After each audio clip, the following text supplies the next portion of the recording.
할렐루야, 반갑습니다. 오늘 또다시 우리 하나님의 말씀을 함께 묵상하겠습니다. 오늘은 특별히 요한복음 17장을 중심해서 여러분들과 함께 이 귀한 말씀을 나누고자 합니다.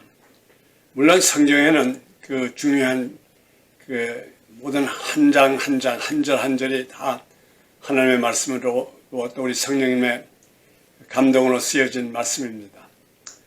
그러나 우리가 이 성경 66권을 볼 때 그 성경의 가장 그 핵심이 되고 이것은 절대로 빼면 안 된다고 하는 그 중요한 그 구절들이 있습니다. 그리고 또 그 중에서도 또 가장 이 성경 구절은 꼭 우리가 확실히 알고 건너가야 된다는 이런 구절이 있습니다. 그래서 그런 면에서 좀 한번 제가 오늘 이 요한복음 17장 말씀을 정리하게 된 그 배경을 좀 말씀을 드리겠습니다. 아마 우리 이 성경 66권 중에 일반적으로 예수 믿는 사람이든 믿지 않는 사람이든 성경이라 그러면 일반적으로 가장 많이 알려진 성경 구절이 있다 그러면 곧 요한복음 3장 16절입니다. 그래서 우리가 운동 경기 같은 데 보면 어떤 때 사람들이 크게 플랜카드를 써붙일 때 John 3:16 요한복음 3장 16절 절수만 말해도 사람들이 압니다.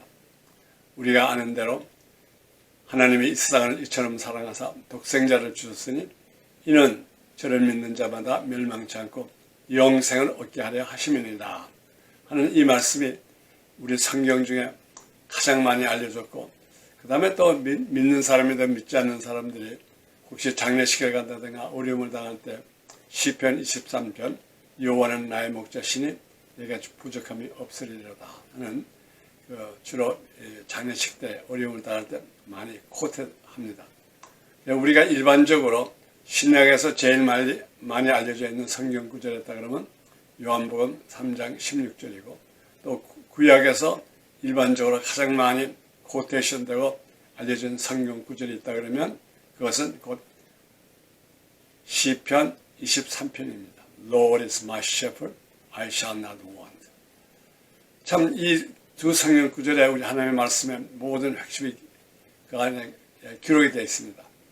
그러나 우리가 이 성경 66권을 이렇게 쭉 봤을 때 그 성경 66권 중에 가장 그 스타팅 포인트, 가장 핵심이 있다 그러면 그것은 바로 창세기 1장 1절입니다. 만일 우리가 창세기 1장에 있는 태초에 하나님이 천지를 창조하시니라 하는 이 말씀을 우리가 믿음으로 받아들이지 않고 이 말씀을 우리가 통과하지 않으면 그 다음부터 그 이후에 일어나는 모든 성경 말씀에 이것이 참 문제가 많이 됩니다. 그런데 오늘날에 참 유감스럽게도 그 많은 성경학자들 이런 분들이 이 창세기 1장 1절은 또 1장 1절뿐만 아니라 창세기 1장과 2절 그 창조에 대한 이 말씀이 너무나 신화적이고 이것은 오늘날의 과학에 잘 맞지 않는다 그래가지고 요즘 많은 그 신학교에서라든가 또 그 목사님들 신학자들이 이 요한복음 1장 1절 많이 회피를 합니다. 그리고 이것은 적당히 넘어가고 그 다음에 우리 구원론이라든가 그 다음에 또 우리 천사론 또 교회론 이걸 가지고 얘기를 하게 됩니다. 그러나 제가 볼 때는 이 창세기 1장 1절 In the beginning God 하나님이 모든 것을 시작하셨다는 것을 이거를 100% 하나님의 말씀으로 받아들이지 않는다 그러면은 이게 거의 다른 성경 구절은 그렇게 의미가 없습니다.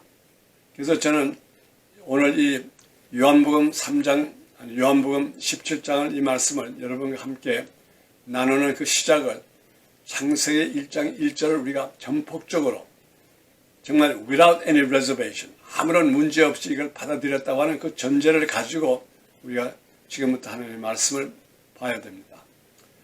얼마 전에 지금 미국의 그 신학교 다시 말하면 크리스천 칼리지 앤 유니버시티가 지금 약 미국에 106군데가 됩니다. 그래서 그 106군데 되는 미국 기독교 대학 또 신학교에 설문조사서를 보냈습니다.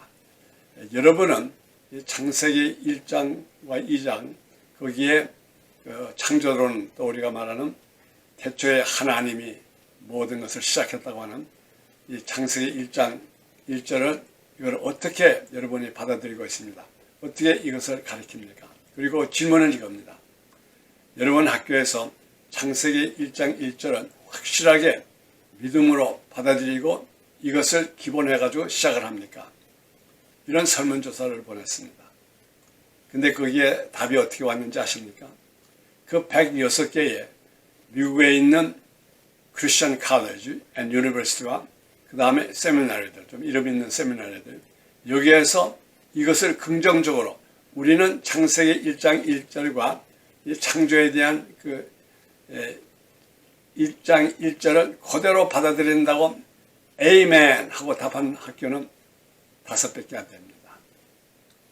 5 학교만 Yes, we accept Genesis chapter 1 verse 1 as fundamental principle of our Christian faith. 우리 기독교의 가장 기본 신앙이 창세기 1장 1절부터 시작된다고 답한 학교는 기독교 학교입니다. 5군데밖에 안 됩니다. 그럼 그게 무슨 말입니까? 그 외에 101개에 되는 지금 미국에 있는 기독교 대학이라든가 그 다음에 신학교에서는 창세기 1장 1절을 그대로 받아들이지 않는다고 하는 말입니다. 그 결과가 어떻습니까? 그래서 오늘날의 그 신신학과 자유신학과 이 모든 것이 기독교 또 우리 기독교 학교에서도 발전이 되고 오늘날의 자유신학이라는 게 결과적으로 뿌리를 받게 된 겁니다.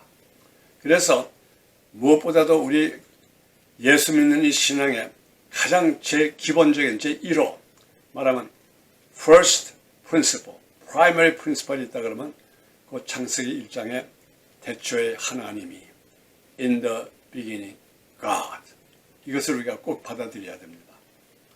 그런 면에서 그러면 우리가 그것을 받아들였다고 하는 창세기 1장에 태초에 하나님이 천지를 창조하시다는 것을 받아들이고 그 다음에 우리가 이 신약과 구약에서 어느 장이 가장 우리들의 신앙의 기본이 될까 이것을 이제 우리가 한번 뽑는다 그러면은 물론 뭐 각자의 신앙에 따라서 또 그분들의 그 성경은 연구한 결과 조금 다를 수 있습니다.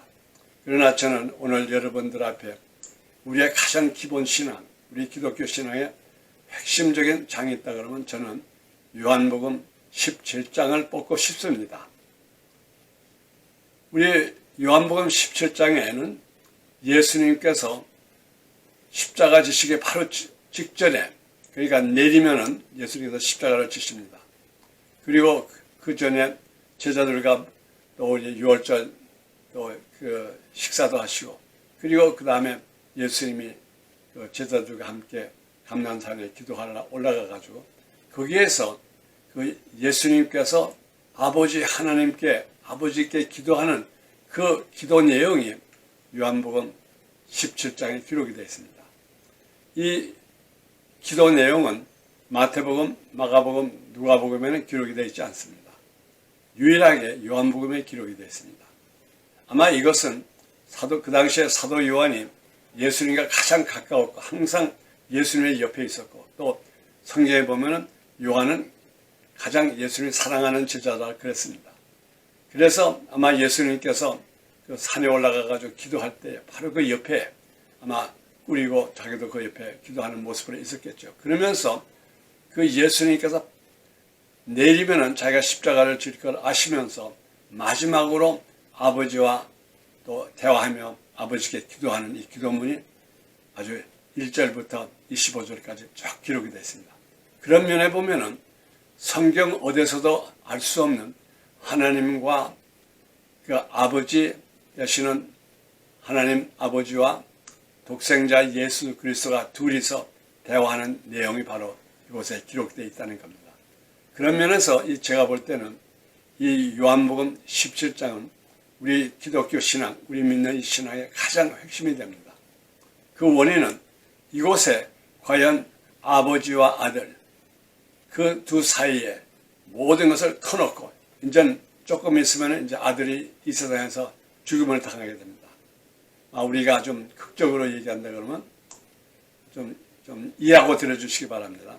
어떤 사형수가 내리면 사형 집행을 받게 됩니다. 근데 사형수가 그 죽기 직전에 자기 아버지와 단둘이 대화하는 이 대화의 내용이라고 볼 수 있습니다.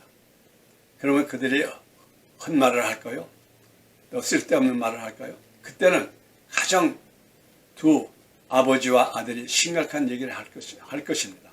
바로 이 내용이 예수님께서 요한복음 17장에 아버지께 기도하는 기도문입니다. 그래서 그런 면에서 우리가 한번 이것을 정말 심각하게 이곳에서 우리가 예수님이 이 땅에 오신 목적 또 그 다음에 우리가 왜 예수를 믿어야 되는 것 이것이 여기에 아주 넉넉하게 기록이 되어 있습니다. 이 세상의 모든 진리는 간단합니다. 어린 아이들도 진리는 이해할 수가 있습니다. 진리가 아는 것이 복잡합니다. 진리는 yes, no로 해결됩니다. 그래서 우리가 오늘날 우리의 신앙, 특별히 우리 구약을 중심해 가지고 우리의 신앙을 바로 깨닫고 바로 알기 위해서는 창세기 1장 1절 태초에 하나님이 천지를 창조하시니라 이 말씀을 바로 믿고 그대로 믿고 거기서부터 시작돼야 됩니다. 또 동시에 우리 신학에서도 요한복음 1장 1절에 태초에 말씀이 계시니라 이 말씀이 하나님과 함께 계시고 이 말씀이 곧 하나님이시라. 이 요한복음 1장 1절과 창세기 1장 1절은 무난하게 확실하게 통과하지 않고는 우리가 하나님의 진리의 말씀과 하나님과 우리의 관계를 바로 이해하기가 어렵습니다. 우리 한국말에 첫 단추를 바로 끼워야 한다는 이런 말씀이 있습니다.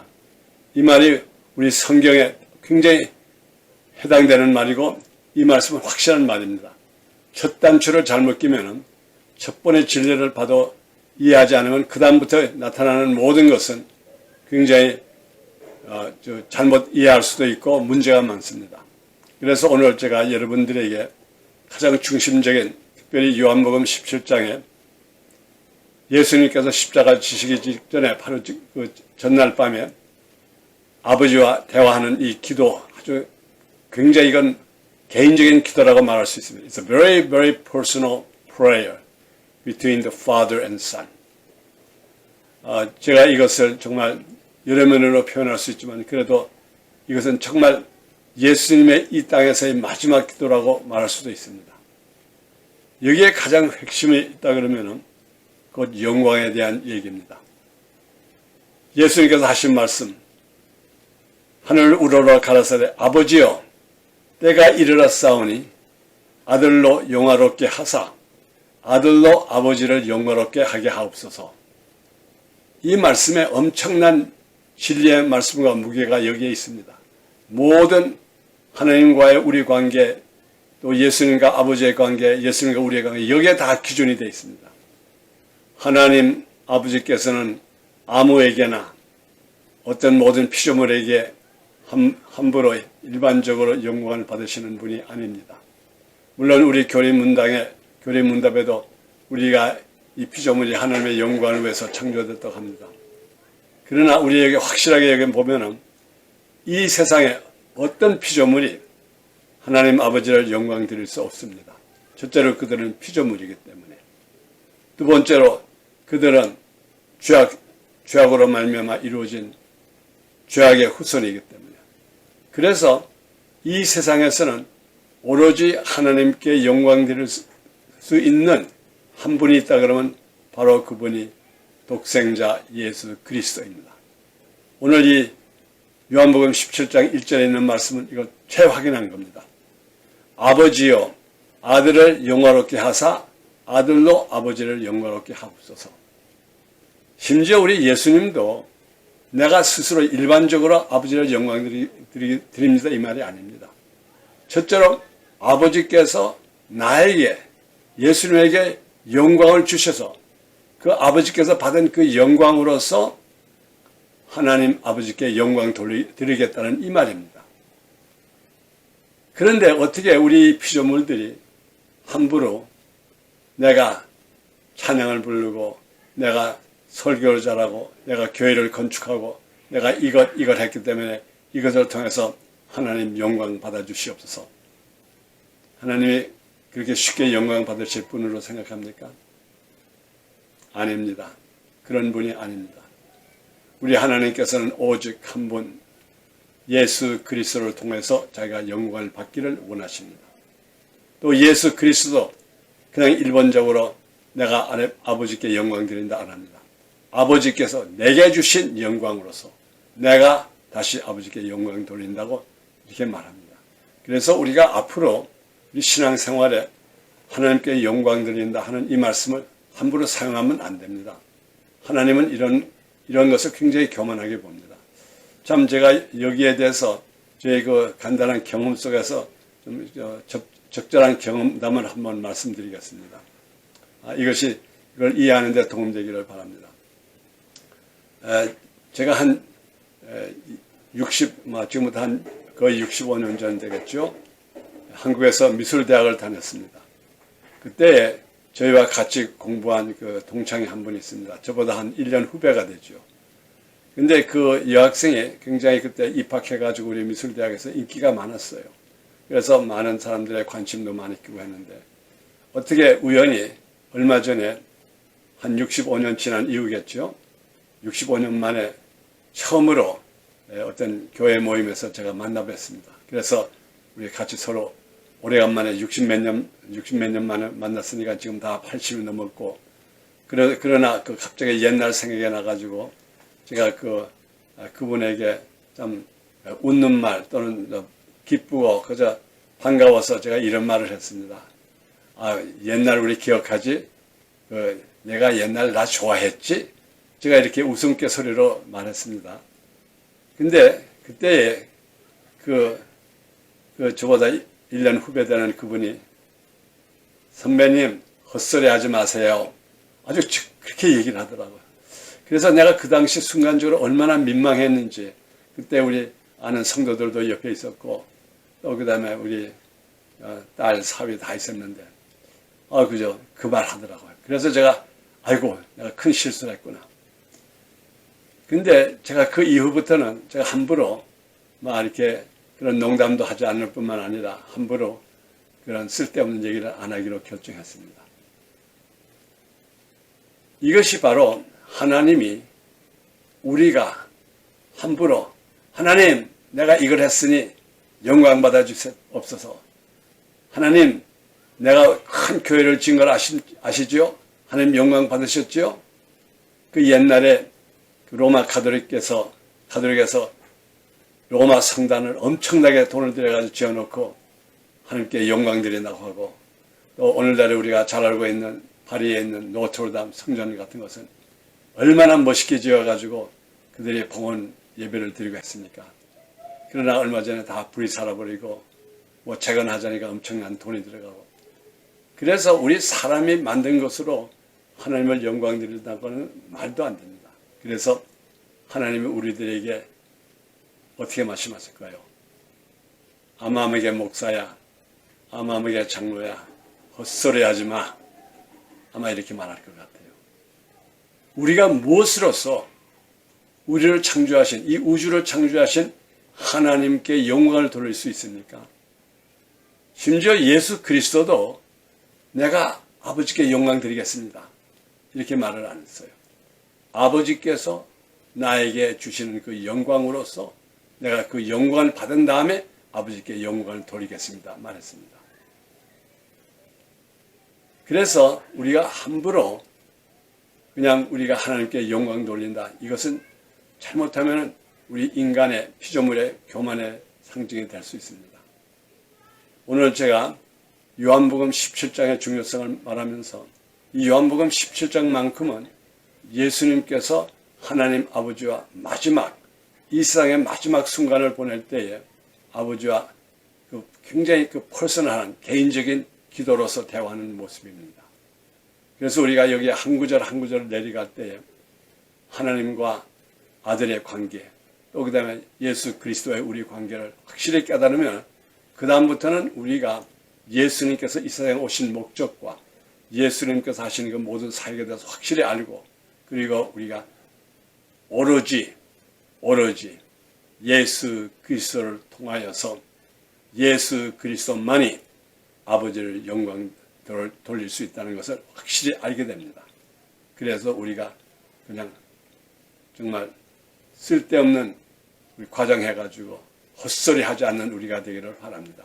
우리가 까딱 잘못하면은 아버지께서 우리들에게 뭐 목사든 장로든 평신도든 함부로 우리가 까볼 때는 하나님께서 우리에게 그렇게 말할 겁니다.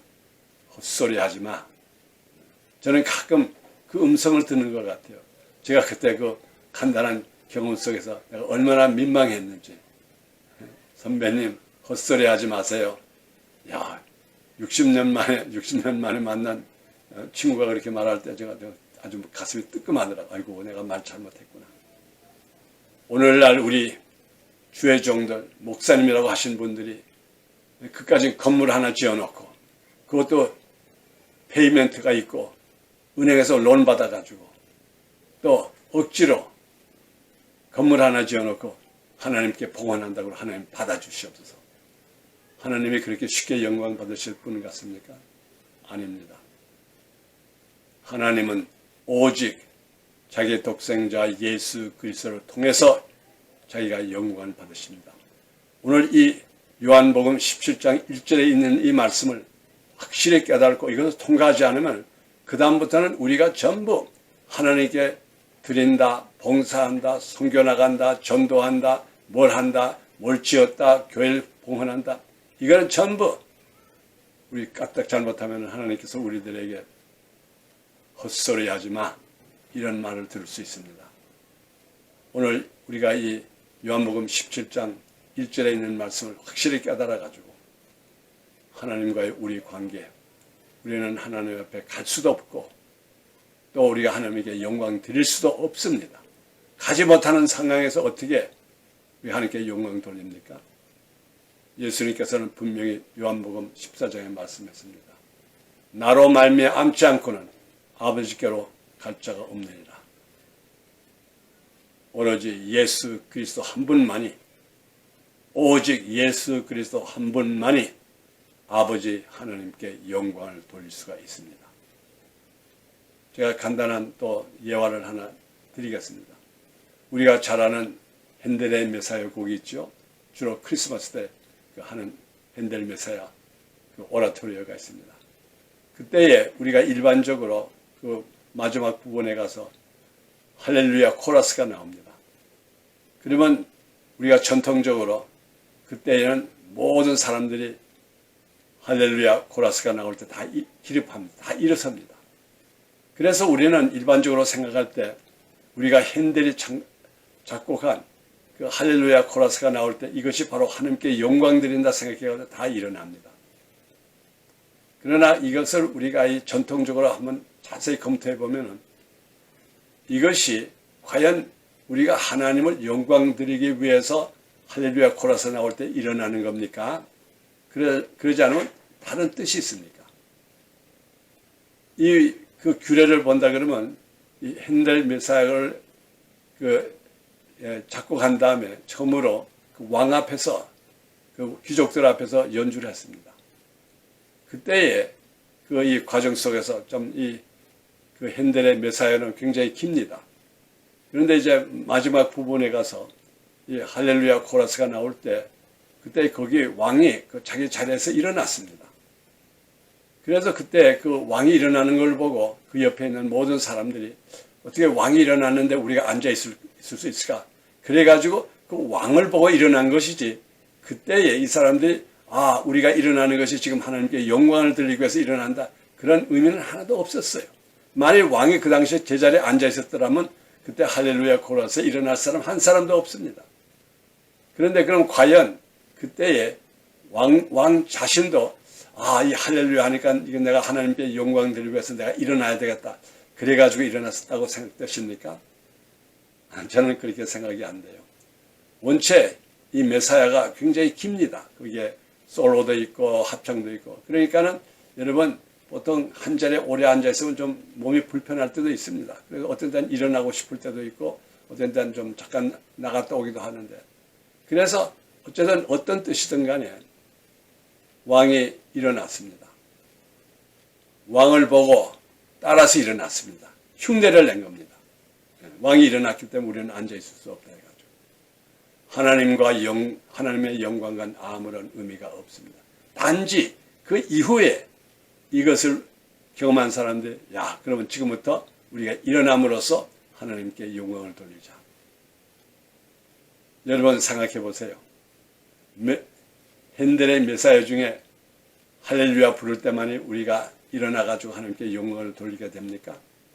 만약 하나님께 영광을 돌린다 그러면 그저 왕이 일어나니까 따라서 일어나는 거죠.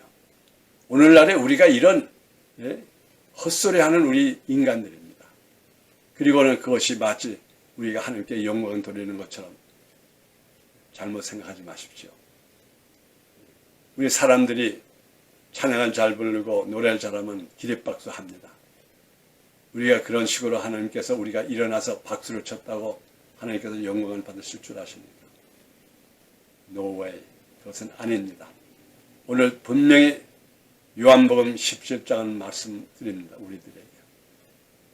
아버지여, 아버지께서 나를 영화롭게 하사 내가 아버지께 영광을 돌리게 해 주시옵소서. 하나님께서 예수 그리스도에게 영광을 주십니다. 어떤 식으로 영광을 주십니까? 그가 십자가에서 피 흘리시고 죽으심으로 하나님께 아버지께 100% 순종하는 그 모습으로 아버지는 그에게 아버지의 영광을 예수님께 드립니다. 그 이후에 그 과정에서 예수님은 자기가 아버지께 받은 영광을 아버지께 돌려드립니다. 이것이 바로 우리 하나님께 드리는 영광입니다. 오늘 이 말씀을 우리가 깊이 묵상하면서 우리가 오로지 하나님께 영광 드릴 수 있는 분은 딱 있으세요. 한 분. Only one person who can give glory to God. 오직 한 분만이 아버지께 영광을 돌릴 수 있습니다. 잊어버리지 마십시오. 분명히 기록합니다. Father, give me the glory so that I can give you the glory. 예수님께서는 아버지께서 나에게 주시는 영광으로서 내가 다시 아버지께 영광을 돌리겠습니다. 앞으로 우리는 헛소리하지 않는 우리가 되기를 축원합니다. 큰 교훈을 저는 개인적으로 받았고 이번 이 말씀을 통해서도 우리가 함부로 아버지께 적당히 해놓고 쉬는 밥, 서른 밥을 해놓고 아버지 잡수시오 이거 드리는 거나 마찬가지입니다. 헛소리하지 않는 우리가 되기를 바랍니다.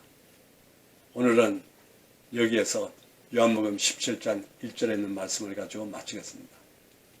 오늘부터 한 절 한 절 내려가면서 하나님과의 우리의 관계, 아버지 하나님과 독생자 예수 그리스도의 관계, 이것을 확실히 알므로써 우리가 첫 단추를 바로 끼워가지고 우리와 하나님의 관계를 확실히 깨닫는 우리가 되기를 바랍니다.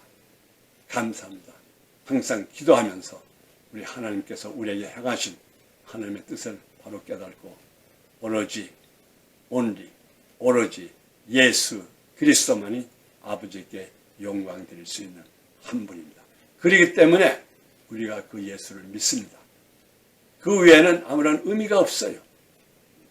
예수님 한 분만이, 그분 한 분을 통해서 하나님을 볼 수도 있고 알 수도 있고 그 보좌 앞에 갈 수도 있고 오로지 예수 그리스도 한 분만이 아버지께 영광을 드릴 수 있습니다. 이것을 우리가 확실히 깨닫는 여러분이 되기를 다시 한번 축원합니다.